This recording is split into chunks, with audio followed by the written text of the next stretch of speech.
Studios at Bryant University, this is the Bryant News Broadcast. Featuring Todd Stewart, Sarah Larrabee, Nolan Thompson with the weather, Chad Sabo with sports, and Dana Arenik with the Bryant Update. This episode is brought to you by the Media Production Club.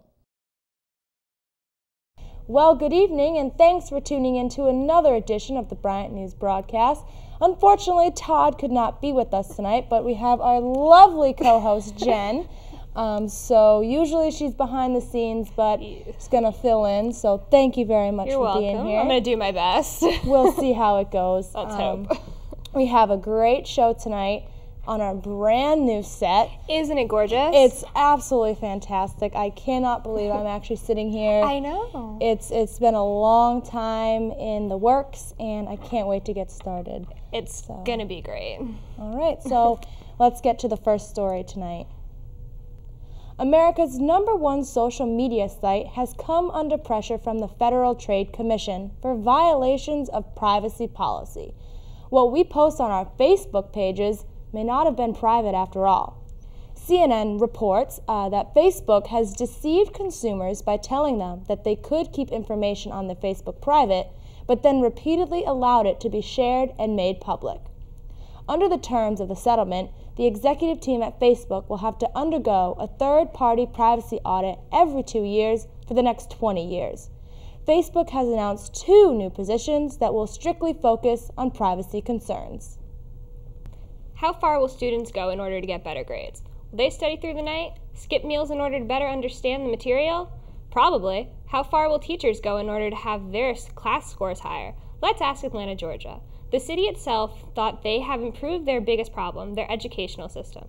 Increasing reading and math scores seemed to indicate the city's education was on the rise. But the scores proved to be too good to be true. A handful of teachers and principals were found responsible for fixing students' answers on a test called the CRCT 44. Schools were involved in cheating. That's 80% of the schools that administered the test. 178 educators were found guilty, and 38 of them are school principals. This case is just another example of how standardized tests are hurting American students. Well, Jen, let's go back to the Facebook story. Yeah. You have all the privacy settings, and they tell you to be very careful about what you allow everyone to see. But what was discovered was that didn't matter. Facebook was still selling information to advertisers and marketers, Really? and they face millions of dollars in fines, and they're damage to the reputation. Well, you know what? I think they deserve it. I want my stuff private. I don't want it being sold to everybody, so they should pay for giving it away. And Mark Zuckerberg has released a statement on his blog, and they are trying everything they can to fix it, but after the fact, I'm not sure. Yeah. I mean, it's still Facebook. Everybody's still going to use it, but I mean, they do need to pay for what they did. Well, I hope Nolan has kept his weather reports private. So, Nolan, what's the weather going to be like this week? Thanks, Sarah. Well, as you can see right now on the radar, we are in the clear, which would explain the sunshine we should be seeing for the rest of the week. The next chance of showers, if we take a look at our 7-day forecast, is not until next Tuesday. Clouds should be moving in Monday, but then Tuesday is our greatest chance of showers going into Wednesday. Beyond that, our extended forecast is looking pretty good. Now over to your Bryant Sports with Chad. Thanks, Nolan. The NBA season is finally back. The NBA and National Basketball Players Association has finally reached a deal which results in a 66-game season starting Christmas Day. The deal that was reached will last for 10 years with a mutual opt-out in 2017. Players will receive 49 to 51% basketball-related income. However, for the players, this is a big loss compared to the previous deal where they received 57% of the basketball-related income. This season, they will also lose approximately 20% of their 2011 to 2012 salaries, a result of the games missed due to the lockout. Teams must spend at least 85% of the salary cap in 2011 to 2012 and 2012 to 2013, and at least 90% of the cap in later years of the agreement. Overall, compared to the last deal, the owners won this one, but the players are happy to finally be back on the court. Now that the season is underway, there are already interesting trade rumors, such as Chris Paul requesting a trade to the Knicks, Dwight Howard joining the Knicks or the Clippers, and Boston Celtic favorite Rajon Rondo may be traded for Oklahoma City Thunder Russell Westbrook. It will be interesting to see what trades are made before the season is underway. When it comes to folk remedies, professional athletes are miles ahead of the game. Whether putting butter on a burn or rubbing dirt on a cut, they'll do just about anything if they think it'll help them get through a game, including drinking pickle juice. The practice of downing cucumber brine isn't a new one. It's been used for decades. This got media attention back in 2000 when Eagles trainer Rick Burkholder credited pickle juice as a secret weapon that helped his team stomp the Dallas Cowboys 41-14. A study done last year at BYU proved the efficiency of this bizarre remedy. Subjects exercised to the point of mild dehydration and had cramps induced. Those who drank pickle juice felt relief within 85 seconds, almost twice as fast as water or other sport drinks.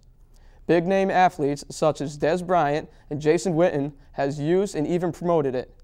Now with the science to back it up, pickle juice appears to be here to stay.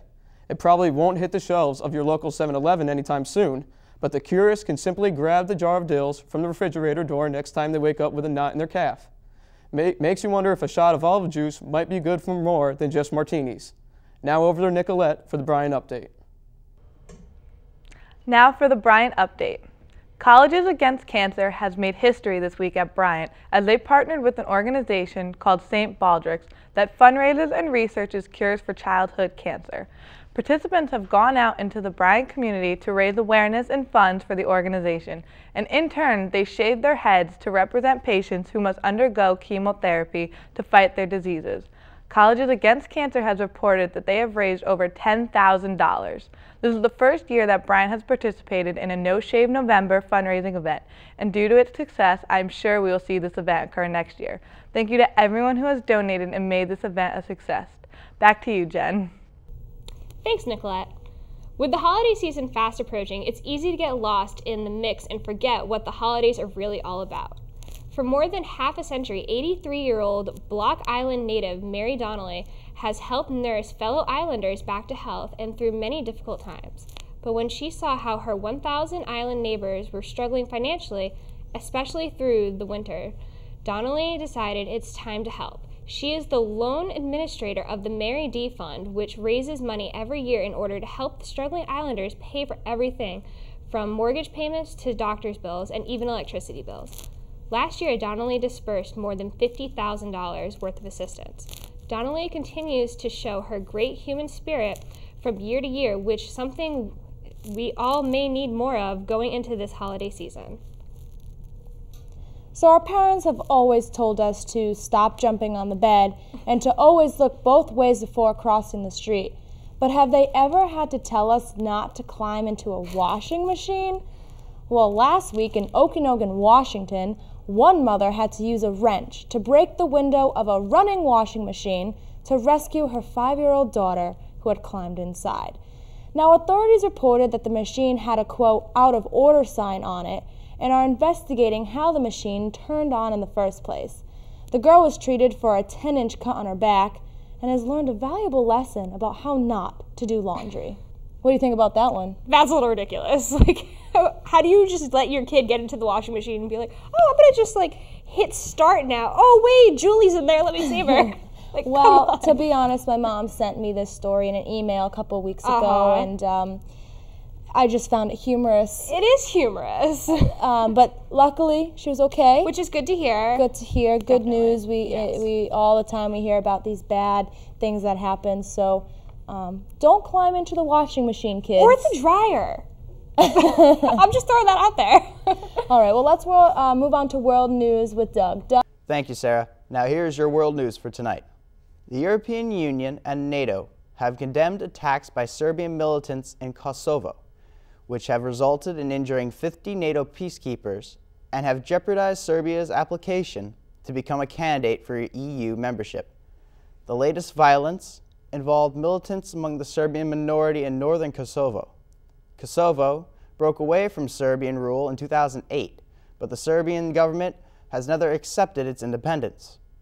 For months now, Kosovo Serbs have blockaded roads in the tense northern region to reject the Pristina government's authority. Some 25 NATO soldiers and several dozen Serb protesters were wounded in clashes Monday as soldiers attempted to remove the barriers, and 21 peacekeepers were wounded last week. The North Atlantic Council, NATO's governing body, said in a statement Thursday that the use of violence against NATO troops is unacceptable and we deplore it, and added further, "We urge all parties to exercise restraint and ensure freedom of movement without delay." NATO wants the barriers removed because they cut off key supply routes to a military base located in the north. The alliance has ultimate authority over the security in Kosovo, and on Tuesday, Serbian President Boris Tadic urged ethnic Serbs to lift the roadblocks, saying the barricades endanger the lives of people and do not defend a single national interest. Separately, EU foreign ministers meeting in Brussels also denounced the violence. Well, that is all for tonight. I will turn it back over now to Jen and Sarah. Thanks, Doug. And from all of us here at Channel 68, thanks for watching. We'll see you here next week as we conclude the semester with our final episode. As always, check us out on YouTube and search MPC Bryant. Thanks and have a great night.